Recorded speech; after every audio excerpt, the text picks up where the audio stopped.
Ole thir tu te zawain chi bai le vek ule e voi November ni som thum sang ni som ni le panga pathian ni ni a he tlai lam dar li borvel khan Theiriat lung lei atanga chimlam pan na kot chua iti mai te ang chimlam atanga lung lei khopui lu na Theiriat tlem lai dewa min reng thin YouTube channel vela pok kan han taran fo thina kha hei amin le tlat maya maro chutuna hiam thian fai tu tur lam ten an boi pui me ka thei to ban an chua darnga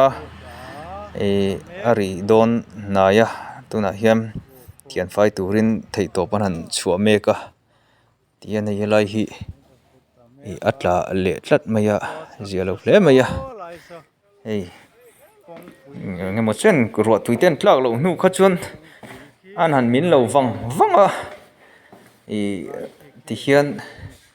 tun hnaya aron tlale tlat me lai hi kan hmu ang hian pui hle mai min lo rei ve to riau sin mole chu ani amaro chu an thian fai thar lo tura te pongai la zan in dar Theiriat adaruk tun adar nga ri trepa rei an thian lo tura ngai la khwal zin vei vak te ta na chu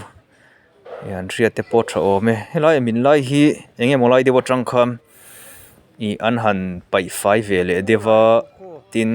kong te po lai zau tran le na an han thoka kha tianga an han bei le khania ti hian an lai che lek hi atla zel don ni hian ang deuh tlat maya a pui thak don hle maya achak min chho hi nei tuna kan mulai tiang te hi kong chung lam tlapala kha a oi chho si a anwaya in nga na alung akha an la fai to bo nen ti hian an nuai lam hi an khoi chet thlek chuan amin nghal zel don ni hian alang deuh tlat mai heng tia ti chi nge ni ang ria thiamar he tiang ani chuan a ti hlek chuan kong chung lam hi amin hek zelanga ti te hi thilom thei ani a boi thlak hle maya eng tia han ti chi nge mun helai hi ria thiamar fu mai ti hian an moi lam khu tlem lai dewa tang khan an han lai tlem ten han ti ve deuh hleka ti hian a chele ngal zel mai hei hi a boi thlak don reu mai tia eng tin nge om zelang ria thiam te po har ani poni sa chu kan soiteng khan voin tlai dar li bor vela mina